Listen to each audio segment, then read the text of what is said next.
Mesdames, Messieurs, bonsoir, bienvenue sur la première chaîne de télévision.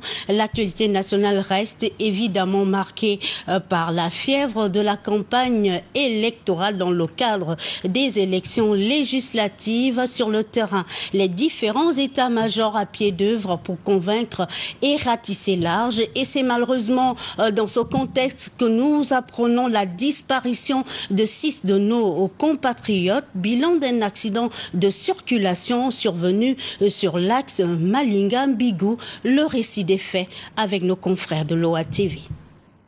Autour de 19h environ à 9 km de Lebamba. Une fin de journée pas du tout rose pour ce conducteur de camion en provenance de Mouila qui a failli perdre toute sa marchandise. Le choc a provoqué quelques pertes de boissons, mais visiblement, les dégâts sont moins considérables. Ça s'est déroulé plus là-bas. Depuis là-bas parce qu'il y a eu une crevaison.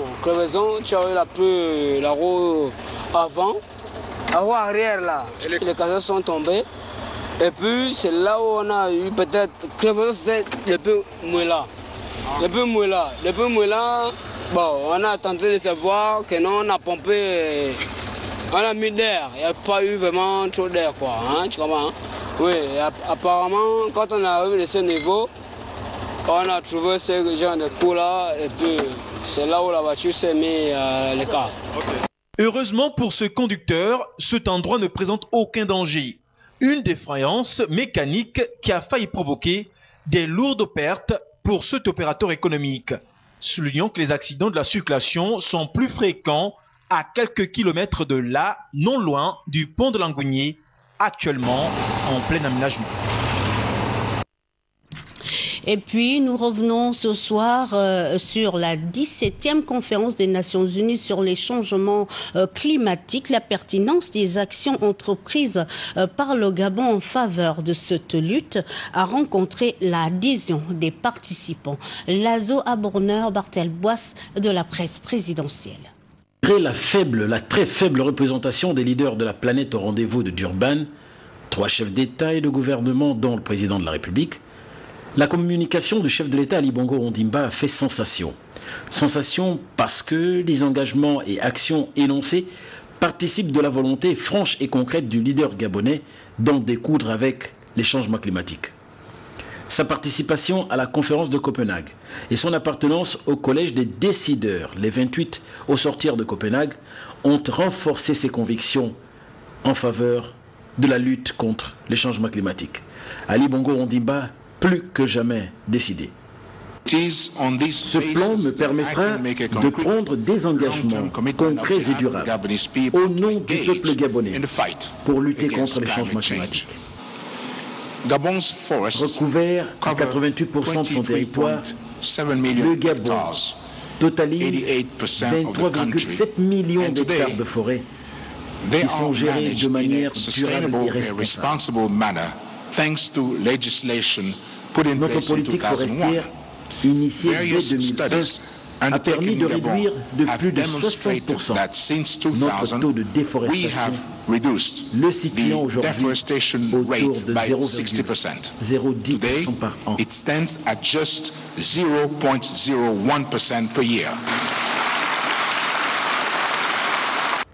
Le Gabon, il l'a dit, s'est engagé dans une politique de développement sobre en carbure. Il est fondé sur des études qui nous permettent de réduire et maîtriser nos émissions de gaz à effet de serre. Par voie de conséquence, minimiser autant que faire se peut les risques liés à la vulnérabilité de notre pays. Un autre centre d'intérêt concerne la célébration demain de la seconde édition de la journée de la lutte contre la corruption et l'enrichissement illicite. À cet effet, le Premier ministre, chef du gouvernement, Paul Biya a prononcé un discours circonstanciel que je vous propose d'écouter. Le Gabon célèbre le 9 décembre 2011 la deuxième édition de la journée nationale de lutte contre la corruption et l'enrichissement illicite, journée qui a été instituée l'année dernière par le gouvernement de la République. Le thème retenu pour la présente édition est le suivant: le rôle des médias et de la société civile dans la lutte contre la corruption et l'enregistrement illicite. Par ce thème, nous voulons souligner que les médias et la société civile doivent jouer un rôle décisif dans l'instauration et le maintien d'une atmosphère qui décourage la corruption en vue de l'éradiquer définitivement à travers leur fonction de sensibilisation, de veille et d'alerte. Comme j'ai déjà eu à le souligner lors de la précédente édition, c'est-à-dire l'année dernière, le combat contre la corruption ne pourra être gagné qu'avec l'implication effective de toutes les composantes de la société gabonaise. C'est d'ailleurs ce que nous recommandent les conventions contre la corruption des Nations Unies et de l'Union africaine que notre pays a tout naturellement ratifié. Les hommes des médias et la société civile doivent plus que jamais prendre conscience de leur mission d'éveil des consciences des peuples et des populations. Rôle qui consiste à mieux les sensibiliser pour contribuer au changement de mentalité individuelle et collective.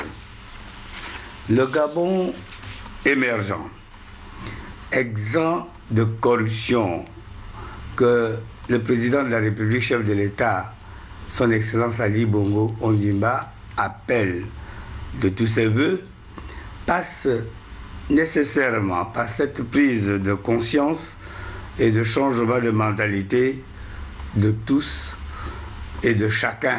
Nous devons tous, avec audace, courage et détermination, combattre la corruption parce qu'elle entrave le développement et perpétue en réalité la pauvreté. Pour ma part, je reste fermement convaincu qu'ensemble, nous gagnerons le combat contre la corruption. Je vous remercie. Dans le même ordre d'idées, un séminaire sur le journalisme d'investigation a été organisé récemment. Il avait pour objectif de renforcer les capacités des hommes des médias qui ont pour rôle de relayer cette information qui nous concerne tous. Basile Biwaoumikala. Le rôle du journalisme d'investigation dans la lutte contre la corruption et l'enrichissement illicite, c'est le thème du séminaire organisé par la Commission nationale de lutte contre l'enrichissement illicite, un thème qui s'arrime avec la vision du président de la République, celle d'un Gabon émergent exempt de corruption, dans lequel la transparence et la bonne gouvernance doivent devenir des valeurs cardinales.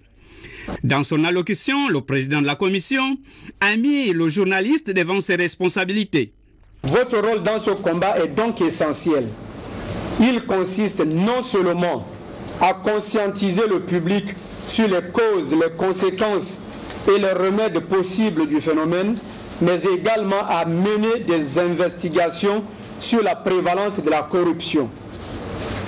La pratique du journalisme d'investigation nécessite que vous puissiez acquérir les outils et les connaissances appropriées. Pour le ministre, le rôle joué par le journaliste dans la lutte contre la corruption et l'enrichissement illicite est fondamental.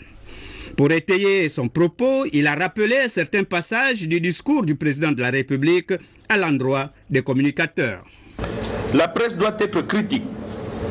Elle est l'aiguillon de la société, le meilleur thermomètre. C'est grâce à elle que remontent vers nous les opinions diverses des populations, leurs cris de détresse. De fait, elle est un meilleur conseiller pour la prise de décision. Citant toujours le président de la République, il dira que le rôle du journaliste d'investigation est de favoriser l'éclosion d'une opinion publique, de dire ce qui se fait, ce qui ne se fait pas, comment ça se fait.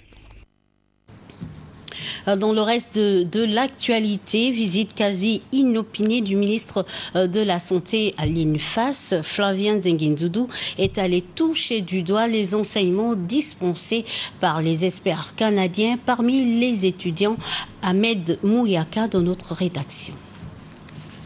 Pas de protocole déterminé, le patron du ministère de la Santé est venu se rendre compte des enseignements dispensés par les experts canadiens. Cette visite intervient à 2 semaines du démarrage de ce transfert d'expertise suite à l'accord signé le 27 octobre 2011 avec l'Université Trois-Rivières du Québec. Il s'agit de donner au Gabon un personnel médical de qualité. Il y a une équipe de formateurs que vous avez vu dans les différentes salles de classe et l'amphithéâtre.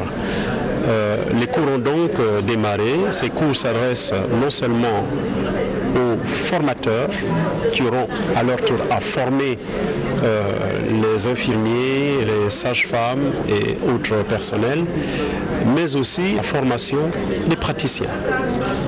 Je suis satisfait après avoir entendu le rendu de ceux qui reçoivent aujourd'hui cette formation, et je crois qu'il faut laisser le temps au temps. Lorsque la formation sera bien avancée, nous nous retrouverons pour faire le point. L'amélioration de la qualité des soins passe nécessairement par une bonne formation et l'acquisition de nouvelles pratiques. Nous avons vu en fait de nouvelles techniques. Par exemple, dans le cadre des accouchements dystocie, nous avons vu qu'aujourd'hui les femmes peuvent changer de position lorsqu'elles mettent au monde un enfant. Lorsqu'il y a une dystocie qui se présente, c'est-à-dire qu'il y a une difficulté au niveau de l'accouchement, que le bébé a du mal à sortir. Et ce sont des positions en fait qui améliorent la présentation du bébé et qui facilitent en fait son accouchement. Cette formation qui vise à rendre compétitifs ces agents de santé prendra fin en 2013. Par ailleurs, un comité de vigilance de lutte contre le trafic et le travail des enfants vient d'être installé par le ministre en charge du travail, Angélique Ngoma. La province de la Nyanga a constitué la première étape. Cyril Bertrand Ngalekou. C'est pour lutter contre le trafic et le travail des enfants, ce commerce honteux qui a cours dans plusieurs pays, que le gouvernement de la République, en partenariat avec l'UNICEF, a décidé d'installer un comité de vigilance de lutte contre ce fléau dans la province de la Nyanga.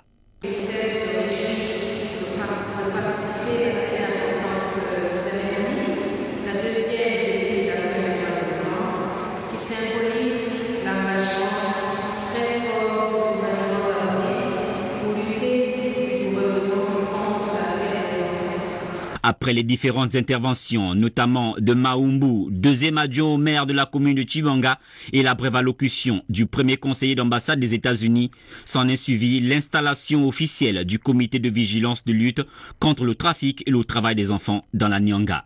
Vous nous voyez entre autres aujourd'hui parmi vous, pour vous dire que ces enfants qui sont malmenés, exploités sur notre sol ne présentent pas une bonne image de notre pays.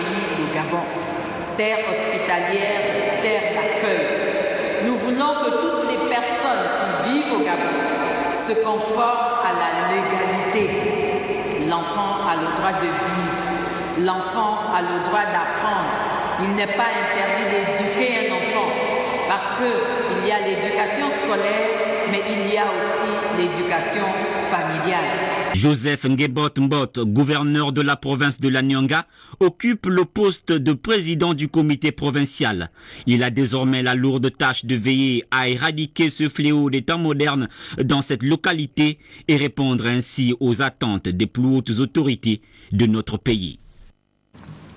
Merci Cyril pour toutes ces précisions. Nous parlons maintenant du lancement officiel du partenariat entre la PME gabonaise EDF Toutlec et l'entreprise française Diffuslec sur la création d'un centre d'achat des énergies renouvelables au Gabon. Une première. Les objectifs de ce partenariat et la position du gouvernement sur ce projet ont été à l'ordre du jour d'une séance de travail au ministère des PME-PMI.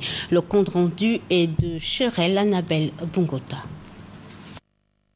Spécialisée dans la production des énergies renouvelables, Diffuselec intervient déjà depuis 35 ans dans plusieurs pays du monde.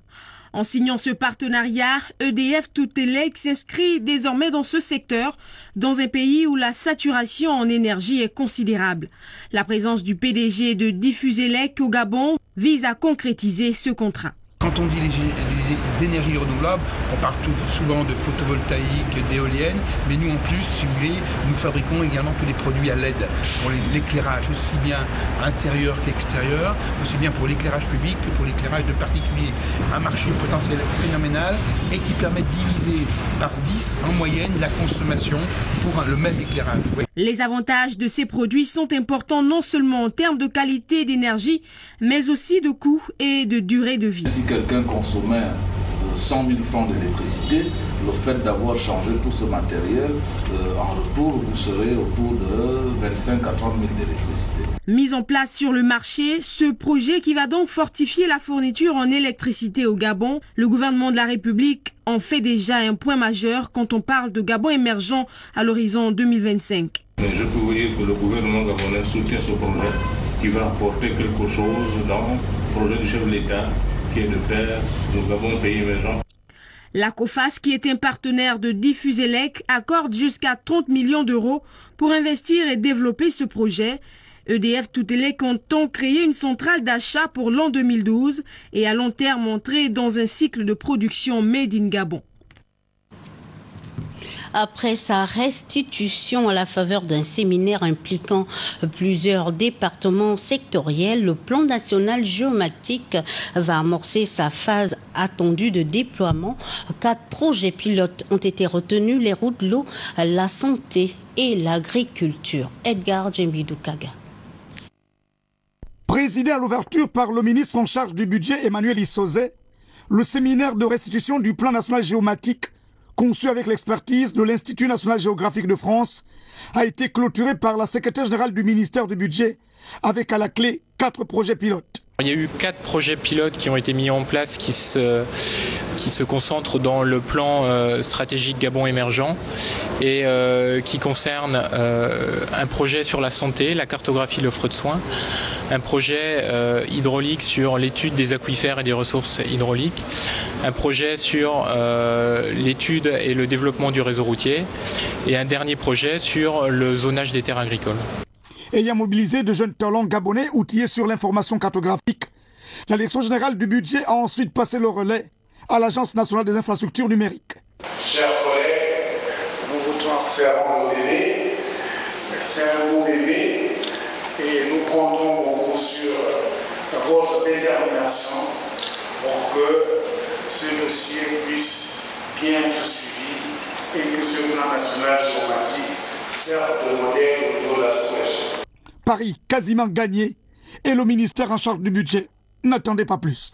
Il est important de rappeler ici que cette étude est une ferme volonté du président de la République, chef de l'État, son Excellence Ali Bongo Ondimba, dans le cadre de l'application de son programme de société L'avenir en confiance. Comme vous le savez, l'idée maîtresse du plan national de la géomatique est de fournir aux principales administrations publiques des outils d'aide à la décision, permettant une meilleure visibilité des actions prioritaires à entreprendre et favorisant ainsi la concertation entre les acteurs du développement. Ce plan national géomatique est un outil rare, mais très déterminant pour les pays ambitieux, dont l'ambitieux chef de l'État, Ali Bongo Ondimba, veut doter le Gabon. Ici au Laïko, Edgar Djembidoukaga et Yvette Okosa.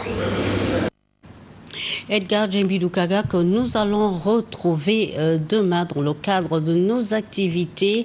Le groupe Ecobank lance une nouvelle opération de charme.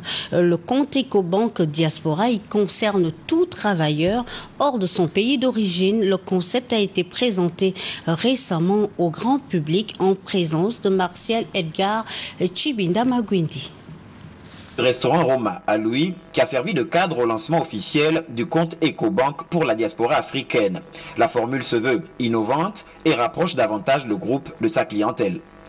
Nous allons leur donner la possibilité d'ouvrir un compte dans le pays de résidence, donc là où ils réalisent leurs revenus, et systématiquement on leur ouvrira un compte dans leur pays d'origine. Ça leur permettra de faire un lien entre le pays de résidence, donc leur nouveau pays d'accueil, et leur pays d'origine. 2 comptes pour le prix d'un, une véritable aubaine quand on sait que sur les 17 millions d'Africains environ qui vivent hors de leur pays, 76% exercent là où le groupe Ecobank est bel et bien implanté. Plus de problèmes de transfert d'argent ni de matérialisation de projets. Vous avez des projets dans votre pays d'origine, vous n'avez pas la possibilité de vous déplacer à tout moment pour pouvoir aller réaliser ces projets-là, ou alors aller négocier des financements pour réaliser ces projets. Depuis votre pays de résidence, vous avez la possibilité de pouvoir faire ces projets en direction de votre pays d'origine. Le compte pour la diaspora offre, qui plus est, tous les produits et avantages Ecobank, avec en prime cette carte noire et ce chèque tout aussi noir. La vision du groupe étant de faire du continent un espace où il fait bon vivre. Je pouvais épargner depuis le Bénin vers le Gabon et qu'au moment opportun, je pourrais aussi faire des appels de fonds depuis le Gabon vers le Bénin. L'essayer, c'est l'adopter, à l'image de ce jeune compatriote résidant au Bénin et ce frère togolais qui ont reçu des présents des mains du directeur général adjoint d'Ecobank Gabon parce que considérés comme de véritables héros. Que ce soit dans leur pays de résidence ou leur pays d'origine, ils ont un apport assez important qui nous permet de croire qu'ils sont des héros parce qu'ils apportent la richesse dans les deux sens. Créé en 1985 à Lomé, Ecobank est présent sur 32 pays africains. Coté en bourse, le groupe recense 1100 agences pour 24 400 employés.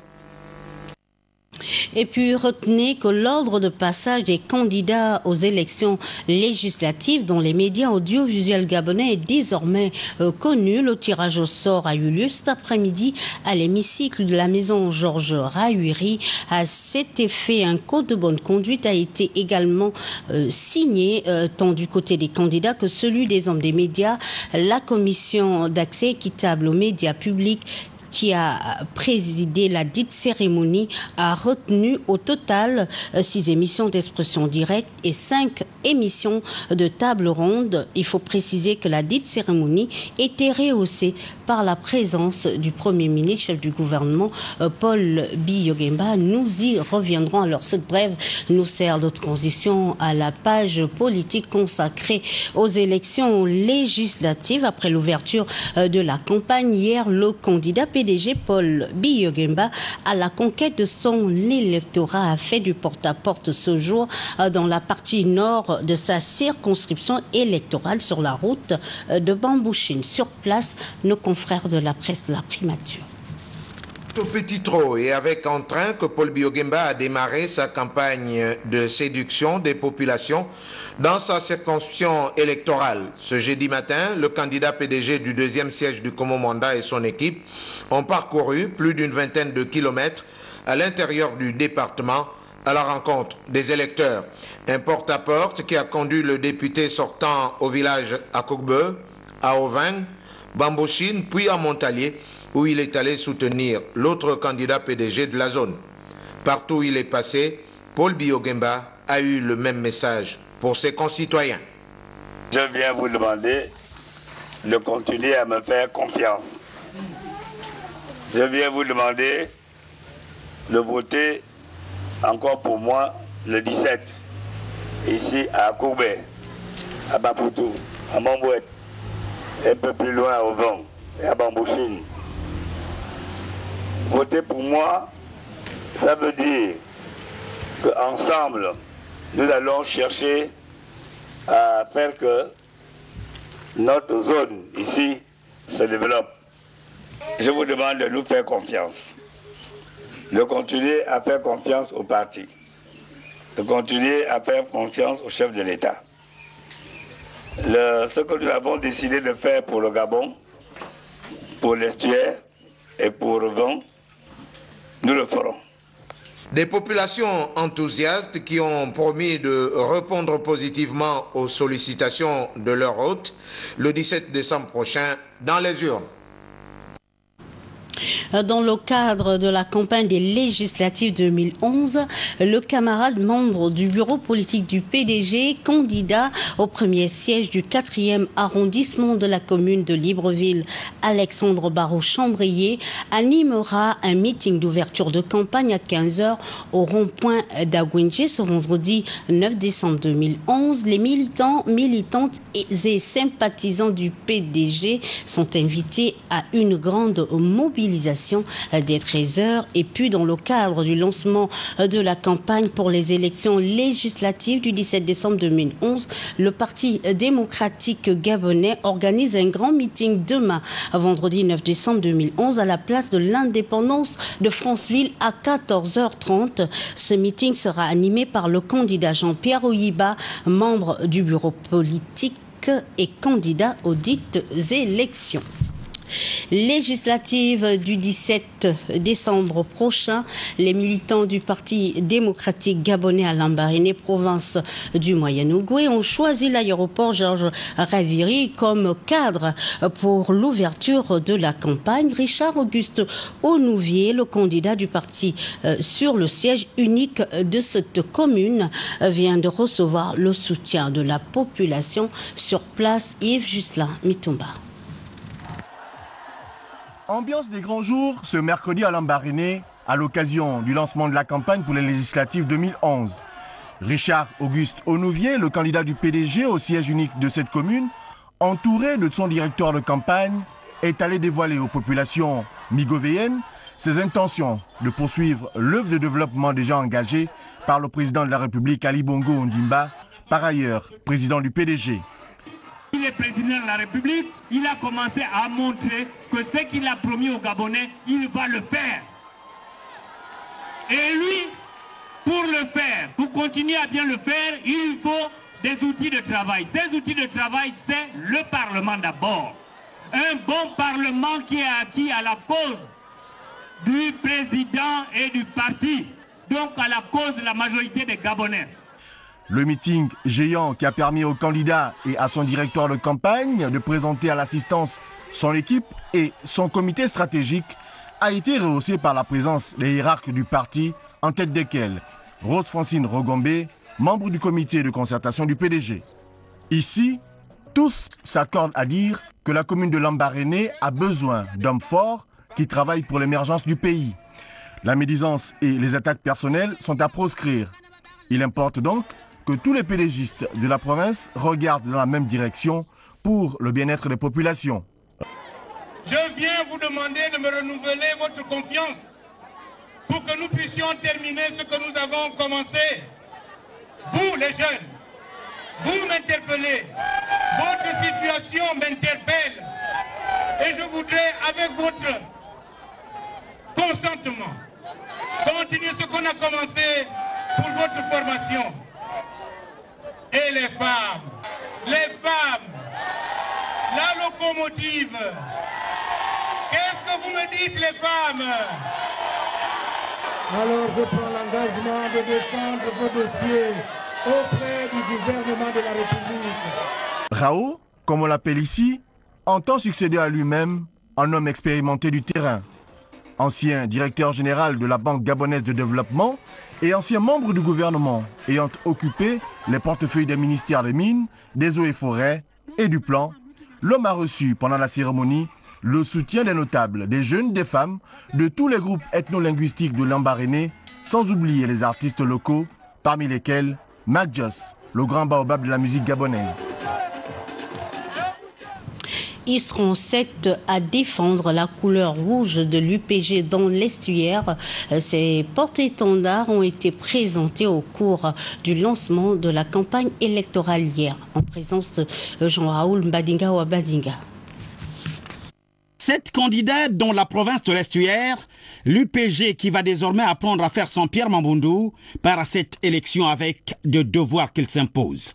Le premier réside dans son unité et démontrer que les gens prennent le temps de regarder avant de déduire. Parce que souvent, dans ces cas-là, on déduit mal. Mais il y a tout à côté un devoir de mémoire qui interpelle les Rouges. Une fois de plus, l'Union du peuple gabonais innove dans la collaboration. Le choix fait par l'Union du peuple gabonais a donc bien des raisons. Nous sommes décidés à aller nous battre parce que le président Mamboundou a laissé une maison dont les fondations sont solides. Ces fondations permettent aujourd'hui au parti de prendre toutes les mesures qui s'imposent pour que l'œuvre qu'il a laissée continue à prospérer. Dans cette consultation, il y a des motifs d'espoir qui portent l'union du peuple gabonais du bout des bras. Mon objectif est de ramener le siège à l'union du peuple gabonais pour honorer la tête et honorer le président Pierre Mamboundou, qui existe toujours avec nous. Lors du décès de Pierre Mamboundou, l'UPG avait bénéficié d'une sympathie bien grande de la part du peuple gabonais tout entier. L'UPG attend donc capitaliser et démontrer que même du fond de sa tombe, Pierre Mamboundou peut, à travers l'union du peuple gabonais, refaire son entrée à l'Assemblée nationale. Nous vous proposons maintenant le lancement de la campagne électorale dans le premier siège du département de Tamba-Magoti, ambiance avec Cyril Ngalico de notre rédaction. Ils étaient tous là, filles et fils de Tamba-Magoti, et avançaient main dans la main avec Marcel Dupambi Matoka, candidat PDG au premier siège de Tamba-Magoti à Fougamou, pour l'ouverture de cette campagne électorale. Occasion donnée à Guy Bertrand Mapangou, directeur de campagne du candidat, d'inviter les populations à voter pour les investis de cette formation politique au soir du 17 décembre et assurer une majorité confortable à l'Assemblée nationale au président Ali Bongo Ondimba pour mener à bien son programme de société de l'avenir en confiance. Fougamou a des raisons, a beaucoup de raisons de prendre part à cette œuvre. C'est-à-dire donner un député du PDG, donner 2 députés du PDG, puisque nous avons 2 députés dans notre département, lui donner ces 2 députés, c'est lui donner les moyens d'exercer son magistère. Assurer une majorité confortable au Palais Léon-Mba au chef de l'État, un défi dont le candidat investi par le Parti démocratique gabonais entend relever.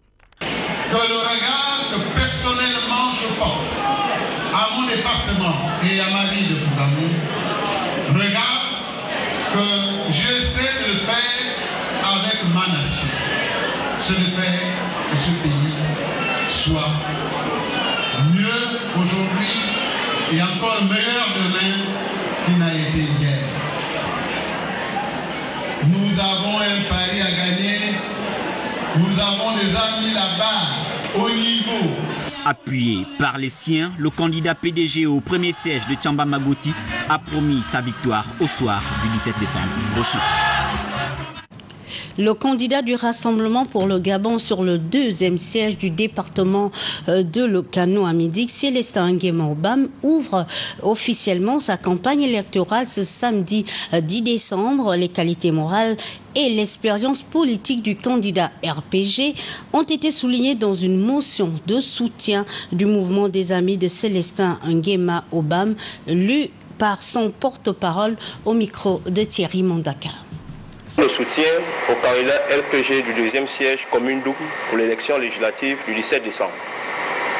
Considérant le lancement officiel de la campagne pour les élections législatives du 17 décembre 2011 par le chef de l'État via son discours à la nation, considérant l'investiture de M. Célestin Nguema Obam par la hiérarchie du Rassemblement pour le Gabon RPG comme candidat à la commune Canton Doum du département de Lokano, considérant l'appartenance du candidat à la galaxie présidentielle, considérant l'expérience de l'homme au travers de sa carrière prestigieuse comme ancien conseiller et ancien directeur de cabinet du vice-premier ministre de l'ère Bongo Omar, j'ai cité le père Paul Mbabesol, considérant les qualités de l'homme, qualités requises pour un chef du peuple, sa patience, son humilité, sa franchise, son art de l'écoute, sa discrétion et sa générosité par les services anonymes hors de l'ostentation des médias, considérant enfin l'idéologie du candidat, idéologie traduite par un discours fédérateur et social,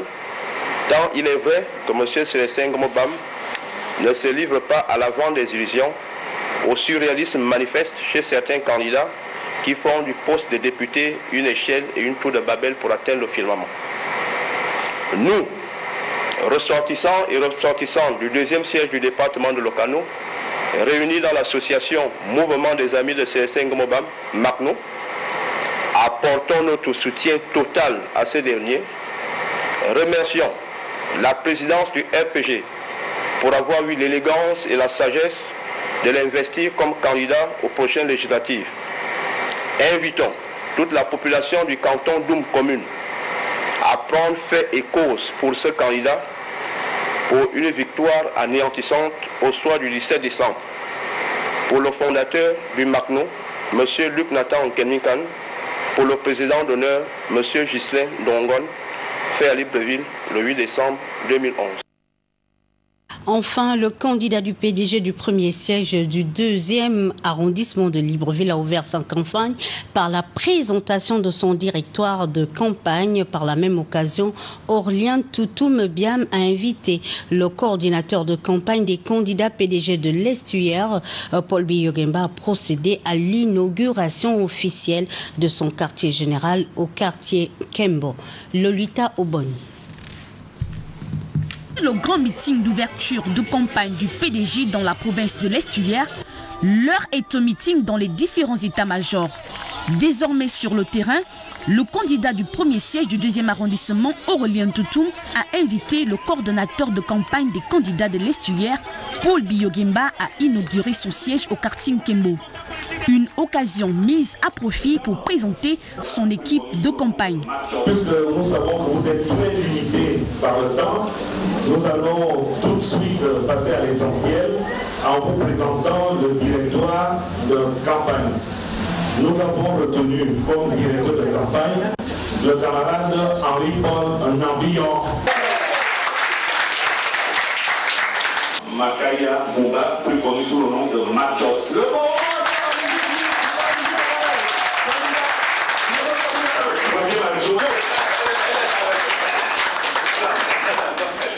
Après la coupure symbolique du ruban et la présentation de l'équipe de campagne, Paul Biyogemba, en ces lieux, a galvanisé davantage les électeurs du 2e arrondissement et l'équipe de campagne attendue sur le terrain.